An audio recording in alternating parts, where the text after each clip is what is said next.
Welcome to Old Iron Machine Works. My last two videos was a two-part series on removing the spindle in order to repair a shifting fork and then get the spindle back in on this particular lathe. And all this work has been done over a year ago, but I never did show the process of me going and cleaning up the lathe. You can see how filthy it is. And I did post a couple videos on a trailer video that I beefed up a trailer, but it didn't get that many views. So I thought I would just make one video showing cleaning the lathe up and the process that I had to do to get it into the shop. As you can see, it's a complete filthy mess, and the only way that you could really get these real clean, in my opinion, is a hot water pressure washer or a steam cleaner. Pressure washer work okay, but something about the hot water makes a big difference. And here it's sitting on the trailer that I beefed up. Flipped it upside down, changed the axles, beefed everything up in order to handle the weight. The lathe weighs about 9,000 pounds. And here I got it at the company I work for. It's about a 100-degree day, and I wanted to get the motor out before I started pressure washing it. The motor needed to come out anyway in order to get a new bearing job, and I need to switch wires from high voltage 440 to the lower voltage 220, and of course the motor has to come out in order to do that. As you can see, there's not a whole lot of extra room getting that thing out of there. And by getting it out now, it just makes it a whole lot nicer for pressure washing the inside motor compartment.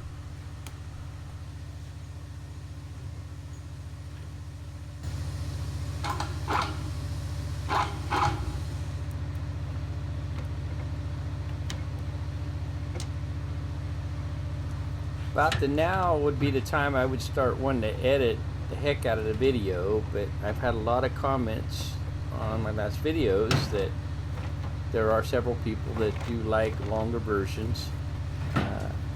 So on this one, this video will be definitely a little longer version. I'm going to try not to make a habit of it though.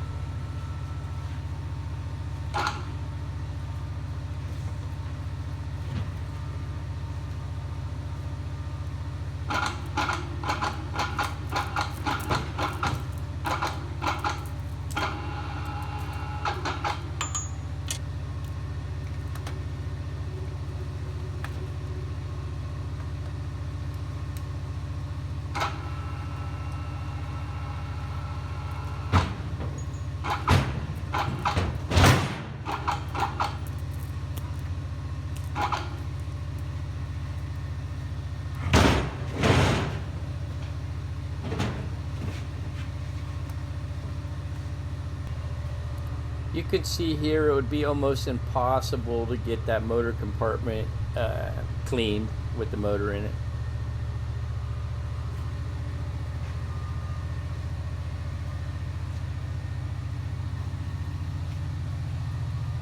This thing's definitely like a little slicked up pig, that's for sure.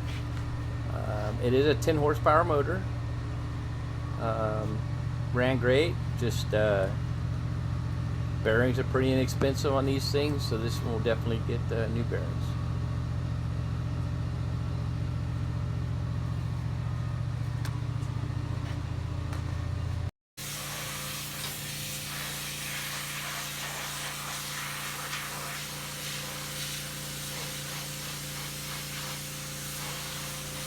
I'm going to show less than a minute of actually pressure washing motor and lathe, but I actually spent a few hours just pressure washing. It was just so filthy.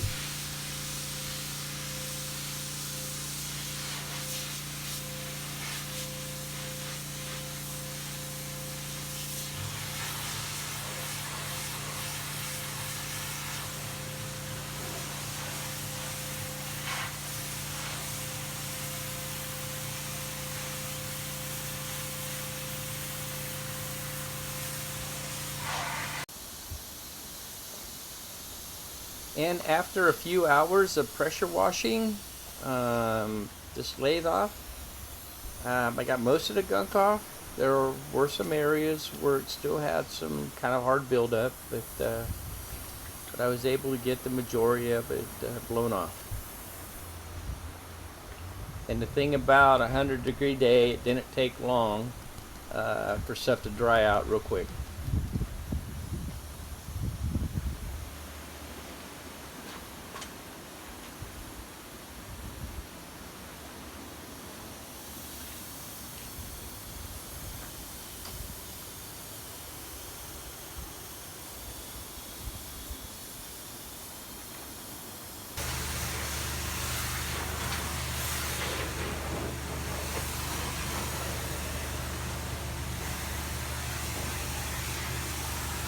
And here I'm blowing out the chip pans really good, getting all the chips and gunk off of them.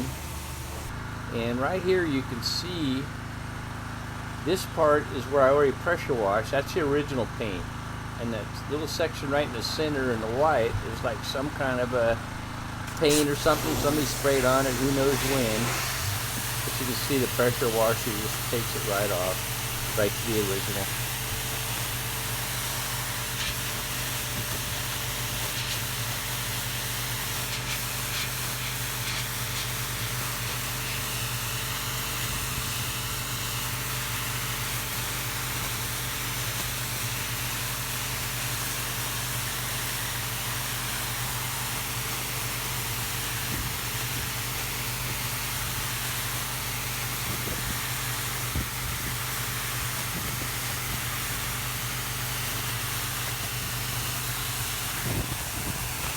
This is actual time also.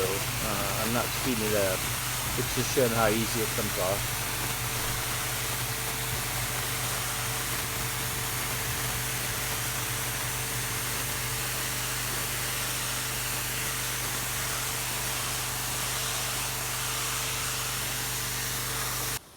While I was pressure washing, I threw some of the covers in the wash cabinet, expecting it to take off some of the grease and grime. Well, it definitely took off the grease and the grime.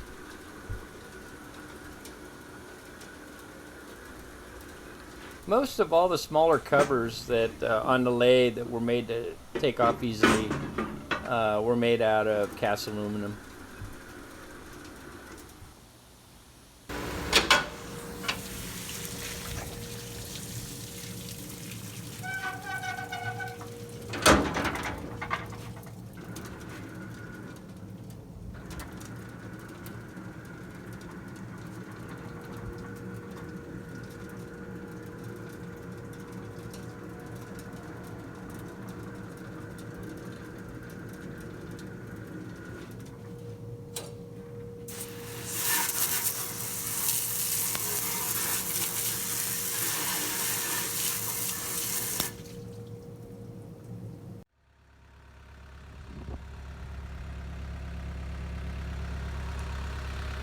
And here we got it back home from giving it a bath, and I'll set it in back in the location I had it, right there where I did the spindle removal, until I get a chance to move it into the shop. Okay, now that we got the easy part done, it's time to get it in my small home shop under my house. And what I'm making here are some rings. I'm having to make some modifications to my equipment rollers. Right there I have some 6-ton equipment rollers, but the top swivel pieces do not lock. I need them to lock. So you'll see in the video what I ended up coming up with to address that. I need to point out also that most of my equipment movement I do by myself, and I actually prefer that. I can go at a more relaxed, steady pace. I feel like I can be much safer about it, and I really don't get concerned on how long it's going to take me to do the job. Here you can see my old pallet jack pick up the heavy end of a 9,000 pound lathe. Yes, it did. I'm using my Kubota to actually try to pull it in position without popping the bead on my front tire. But what I need to do is get it lined up where I can start sending it into the shop. But as you can see, just because it picks it off the ground, it did not do my pallet jack any favors.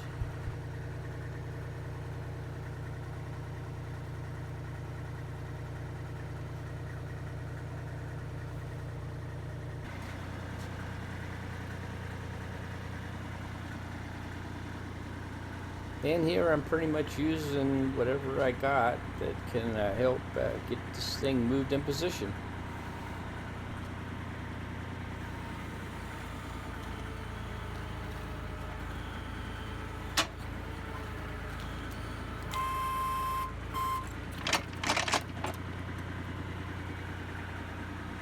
Well, since we're abusing this poor old pallet jack and already blew one front tire, we might as well blow one of the rear tires while we're at it.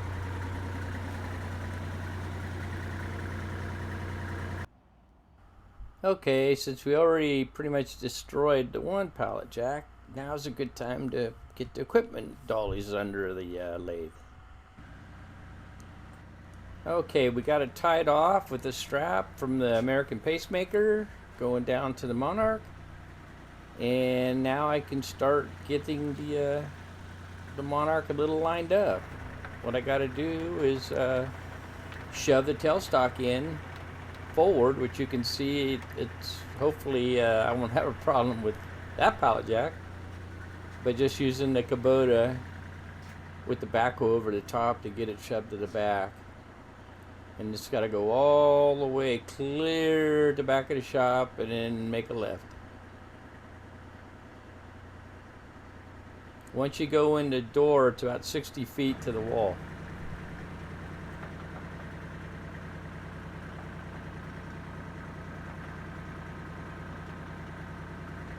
Whenever moving heavy equipment like this by yourself, you should always wear steel-toe boots.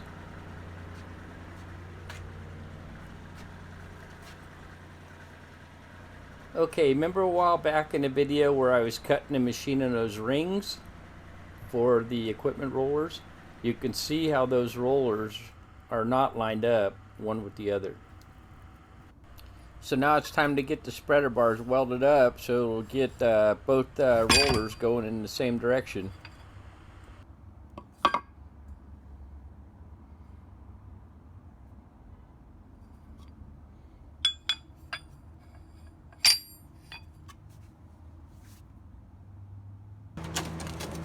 Now there may be somebody that asked in the comments why I decided to use stick weld on this, and the truth is I just couldn't get to the wire machine at the time.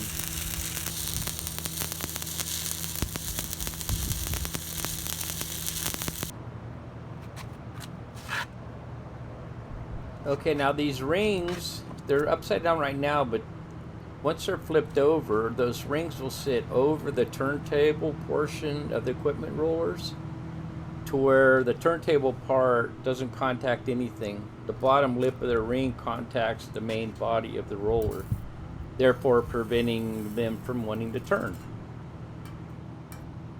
Now I'm just going to weld a couple, well actually a few little beads on there to dig into the wood. So whenever you set the wood on it and load it up, nothing's sliding.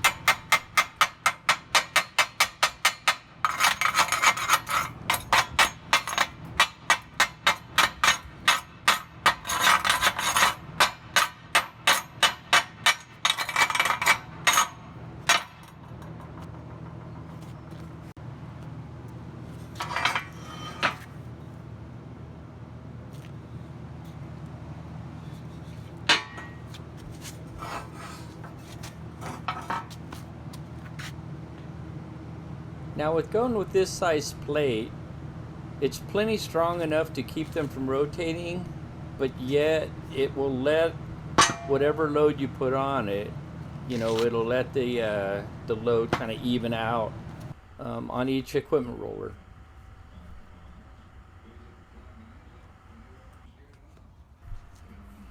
One of the most challenging things I have in my shop is I do have a 10-inch elevation on the slabs. So the idea here is I'll use that plywood and another piece of plywood, and I'm trying to get it to where the bottom of the lathe will be over 10 inches. So when I slide it up, the base of the headstock will sit over that step.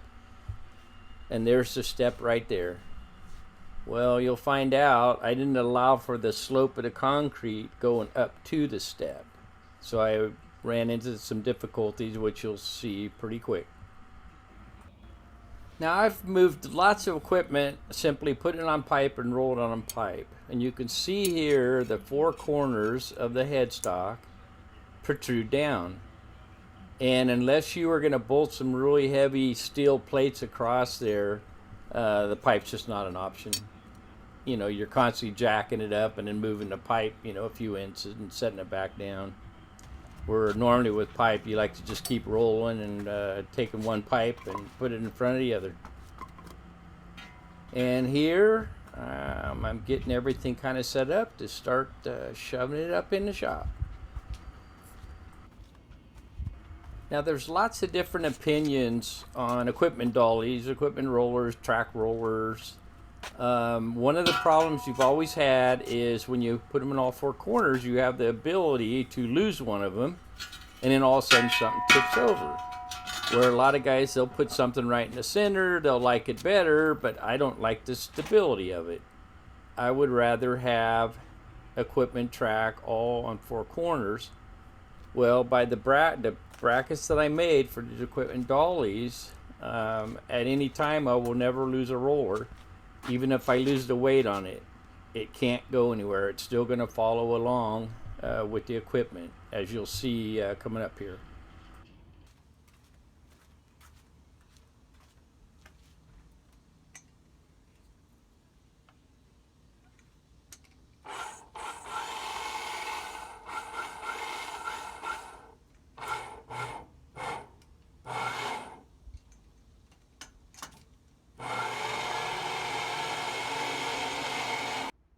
Okay, this is where the spreader bar with the rings I welded to it come into play.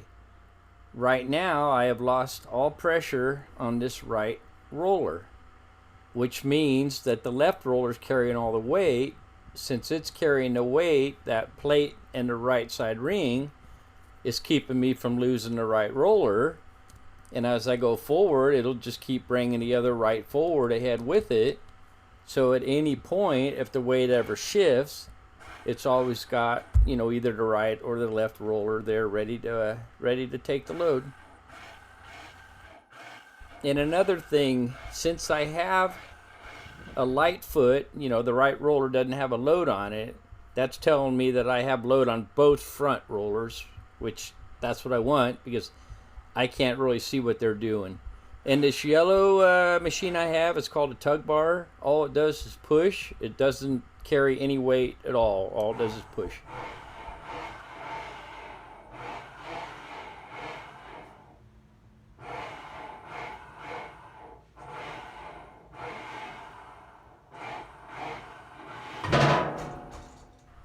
That little sound you heard was just the rollers drop in elevation by probably about 3/8 of an inch.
Well, here I got Jack, my future son-in-law. He happened to pop in, so I put him to work doing a little guiding. I wanted to try to get the lathe at least into the shop, just to finish the day out, and I wanted to be able to lock the shop up. Kind of hard to lock the shop up with the lathe halfway in.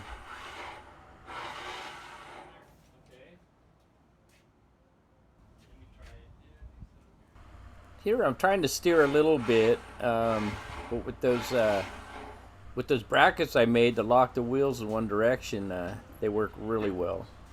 But one of the complaints I've always had with these rollers are being that they don't have any way of locking them. They really get to twisting pretty bad when you're moving stuff on them.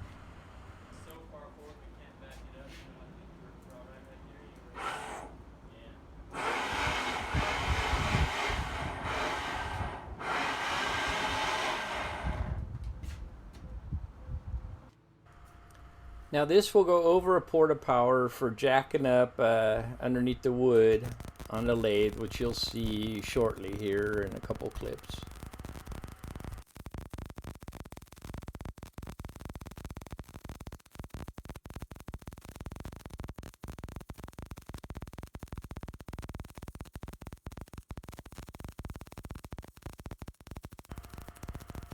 Again, it's hard for me not to want to edit out most of this welding.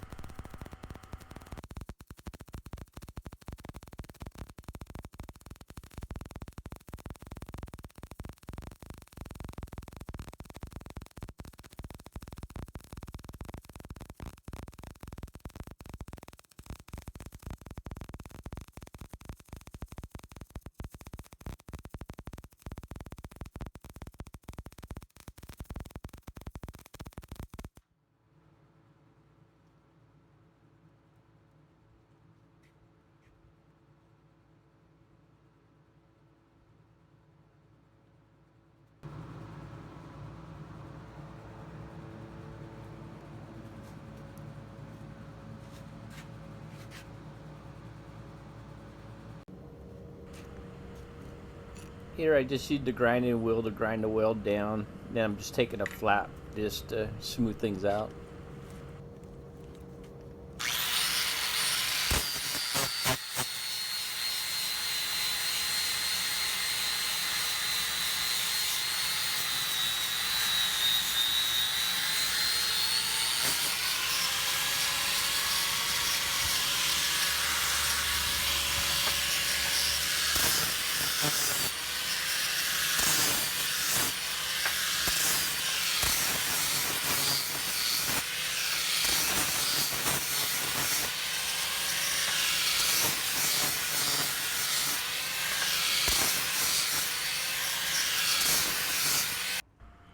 Okay, here you can see I don't have a whole lot of extra room.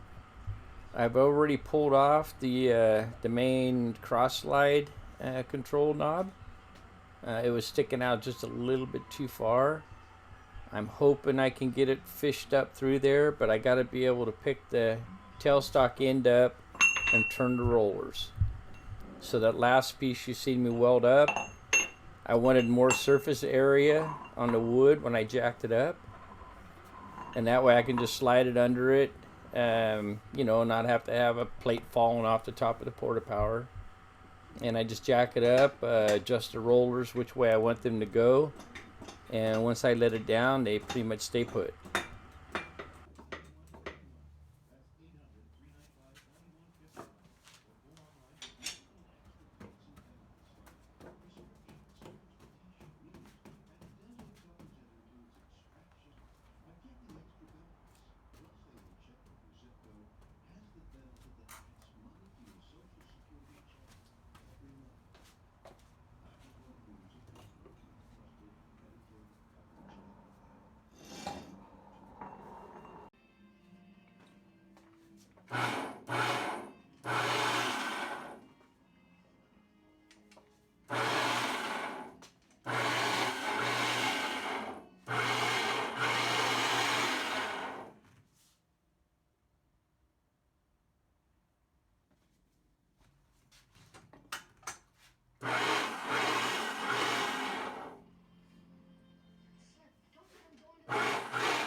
There's an old saying, failure to plan is a plan to fail.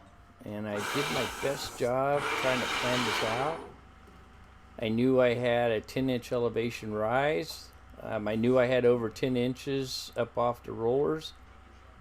But the problem is the rollers under the headstock were back far enough. And apparently with the slope of the slab, what I'm doing is catching the edge. It's not, the edge of the bottom of the lathe isn't going up over the top of the other edge. So what I had to do is climb up in there on the center base of the lathe with a jack it up to where I could get the pallet jack under the tailstock in. That's where I had to go up in and then underneath there to jack it. It's always a nervous thing for me when I have to do something like that. But I felt like I was as safe as I could be about it. Now the reason I had to jack up the center of the lathe is the track rollers took up that whole back area of the tailstock. So I had nowhere to jack on there. And what I have to do is I have to lower the tailstock down in order for the headstock side of the lathe to raise up to get it up over the ledge. So now the back track rollers are just pushed ahead in the open void, not doing anything. And then now I'll be able to pick it up with the pallet jack, pull those center blocks, and then drop the tailstock side down, before I go forward.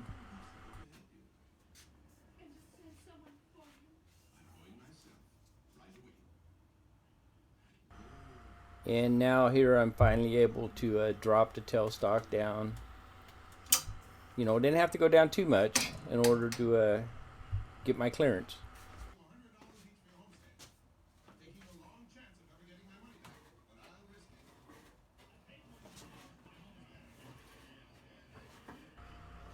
Now good old manual prying it just to where I can get it up over that 10-inch step.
Alright, here we're up at the headstock end, and you can see where I got the main lathe pried over that 10-inch wall. And what I want to do now is jack it up and put some of these nylon, Teflon, not sure what they are, but I want to get them up underneath, and you can see the hole right there.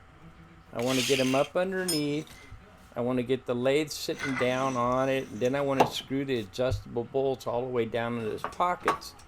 That way it'll keep those pads in place while I'm actually dragging the lathe across the shop. And here I'll be using, I showed on a video where I built this toe lift jack out of a 5-ton porta power ram, and it's been actually quite handy on several jobs. Yeah, and at this point I want, just for safety, I like the lathe all the way on the ground. Sitting on those pads are fine. They're only like 1 inch thick. Safest place is always, closer to the ground as you can have the equipment, the better you're going to be.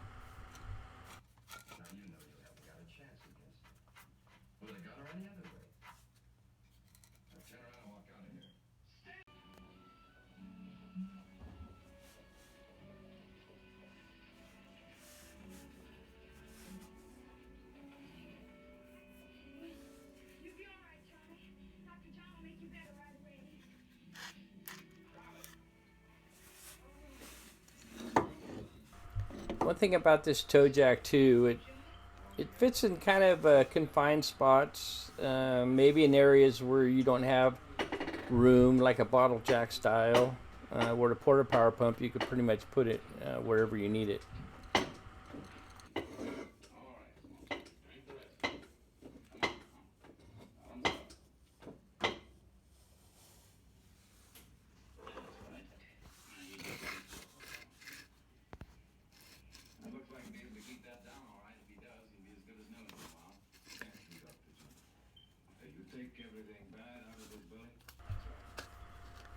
What I'm doing here is just finding the center of the hole, so when I do put the weight of the lathe down on it, I know I can run that adjustable bolt all the way to the bottom of the countersunk hole and have plenty of engagement.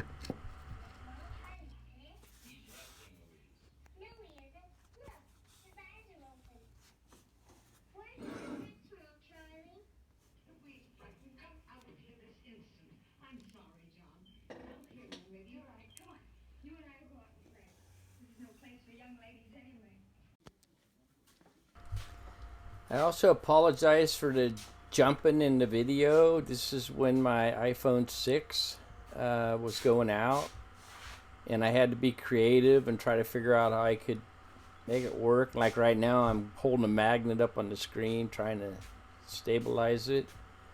But anyway, there were some where once I set the phone up, it started jumping and I wasn't aware of it.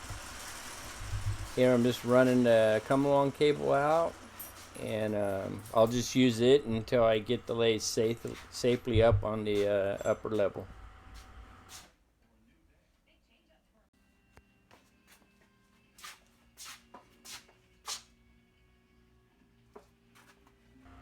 What's that old saying? Clearance is clearance.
Okay, it's time to get the rollers out from underneath.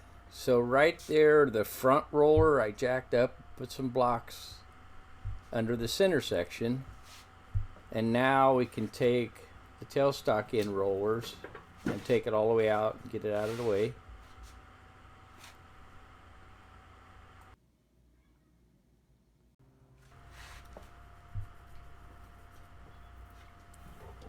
Just move that. That one has done its job. And now I'll just go in with the pallet jack where I could be able to kind of steer it right or left, whichever way I need to go. And here you can see I got a little clearance now.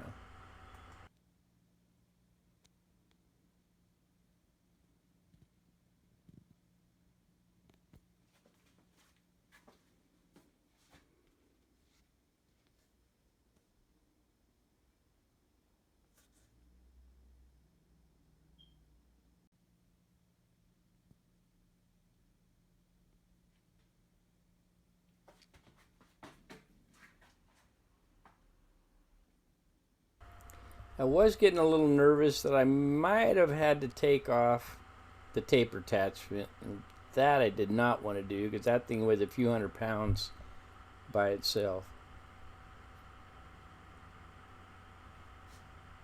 But I was able to sneak it up through there without having to remove the taper attachment.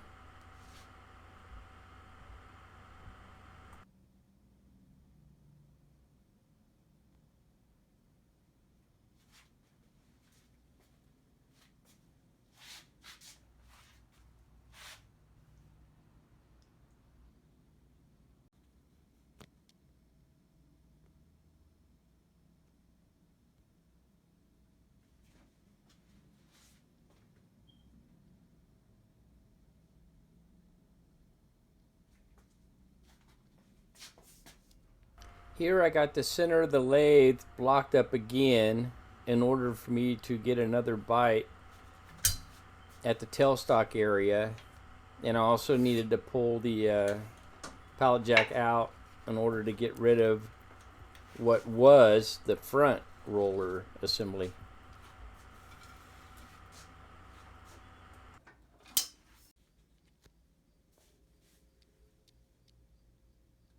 Now I got these nylon pads up under there just enough to where I can drag the lathe forward to where it's up to the point it is right there. Now with the toe lift jack again, I'll jack it up and then put those in the four corners and adjust the adjusting bolts down into the countersunk holes in the nylon.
Here I'm just taking the bolts to where they just make contact, you know, to where they're bottomed out in the countersunk holes.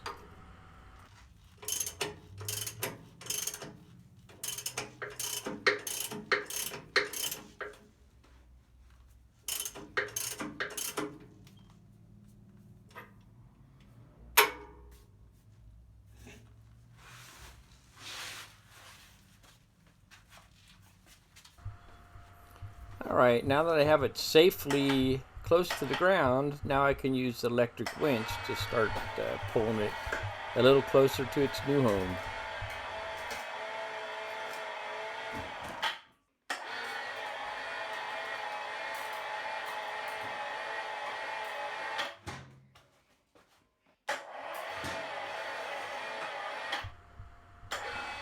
Here I need to get this power cord up and over the lathe and out of the way.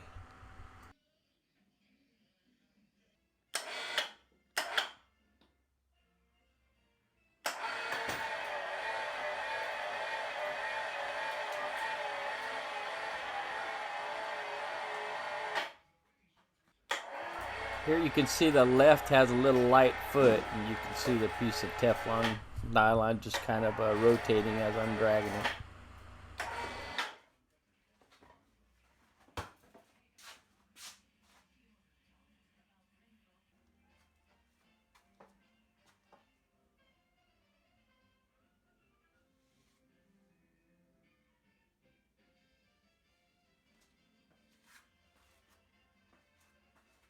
Here I need to stay as close to this lathe on the left as I can, as long as I can before I start making the turn with the Monarch.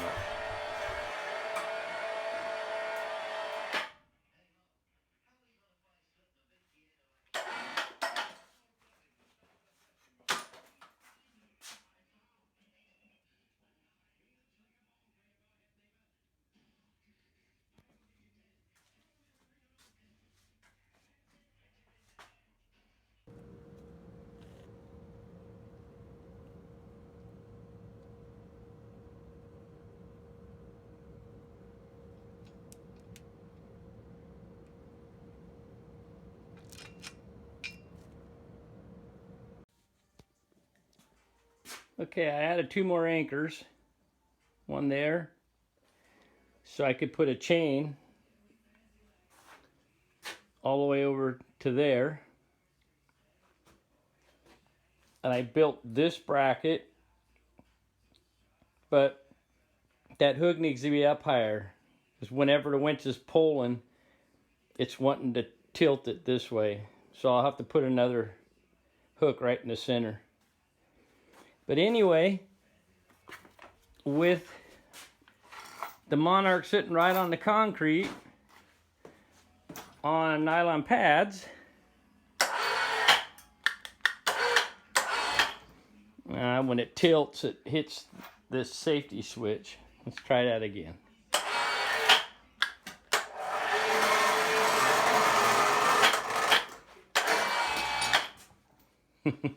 Yeah. It's a lot of weight, but it seems to pull it without having to split the cable again.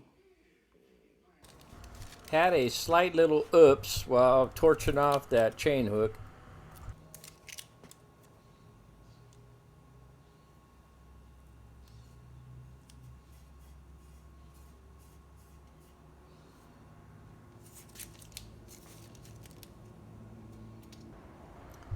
Seems like I'm doing a little prototyping here. I got the other bar welded on it. I'm thinking it's going to pull at a little better angle to keep it from wanting to rock. But unfortunately, it still was rocking, and I had to weld a couple other ears on. Okay, I like the idea where I could put 2 chains on it and kind of keep the winch straight so the cable would spool on good. And I went ahead and put another block in it and split the cable again, just to make it a little easier for the winch to pull. But you can see how the winch here is still rocking.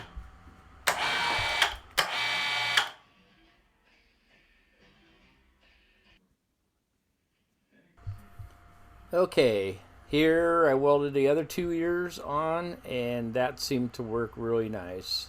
So finally, after multiple tries, I got that where it was working pretty good, but unfortunately I ran out of blue paint. So I had to paint it clown colors.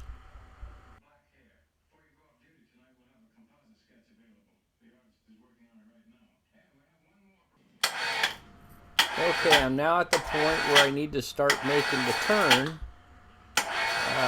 But I got it clear on the right hand side is a Monarch 10EE, which I have to kind of keep clearance with it. And here I'm showing the phone. What I would have to do is turn the phone on, and then I would have to take a magnet on the front, and I would have to move the magnet around on the front until it steadied up, and then slide the magnet off the side, hoping that it had a steady picture. But sometimes I'd have it set up and it'd start shaking again, and I wasn't aware of it. Very annoying, to say the least. So I apologize for the terrible footage.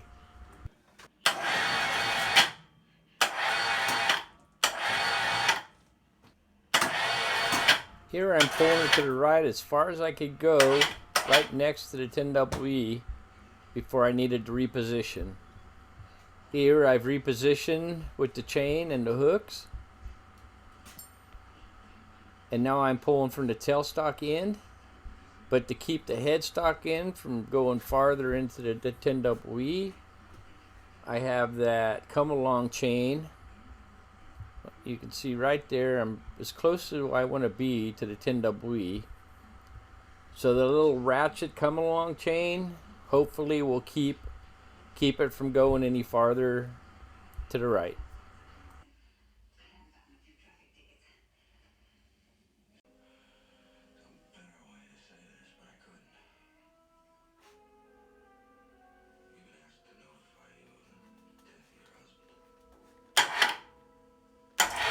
Here I finally got the winch pretty balanced out. We're pulling pretty straight and not doing too much rocking.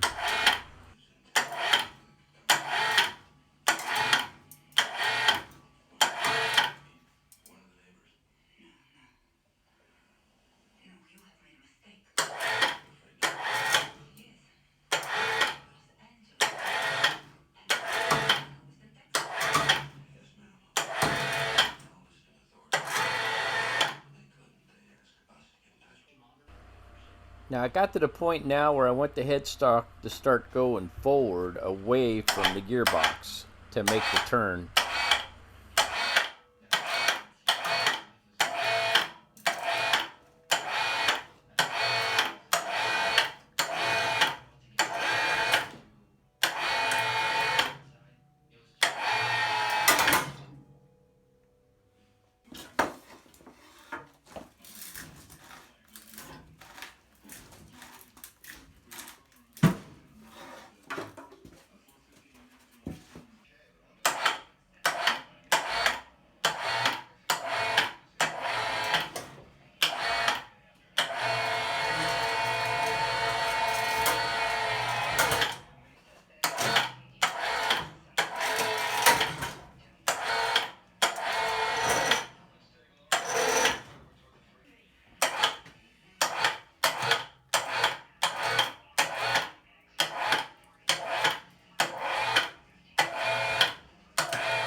And here I successfully have made the corner, and I haven't bust off any handles or knobs or anything yet.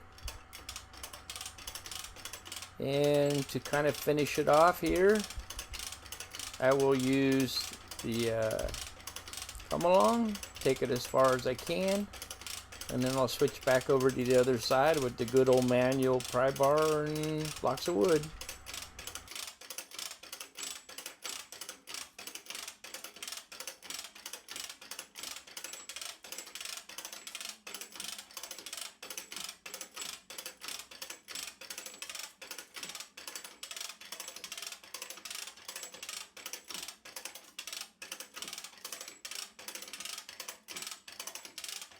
Like I mentioned earlier in the video, I've never been really happy with this particular content, you know, with the phone messing up, and just wasn't happy with it. So I've been kind of putting off putting a video together with it. But I decided, well, I'm not going to move the lathe again to refilm anything. So I might as well show what I have. You know, so if anybody ever questions, you know, can they get a big heavy piece of equipment in their shop? Refer them to this video. Yes, generally you can. Anyway, I appreciate you taking the time to watch the video. Thumbs up are great. If you like this kind of content, hit the subscribe button and the bell button. And once again, I appreciate your time very much. Thank you.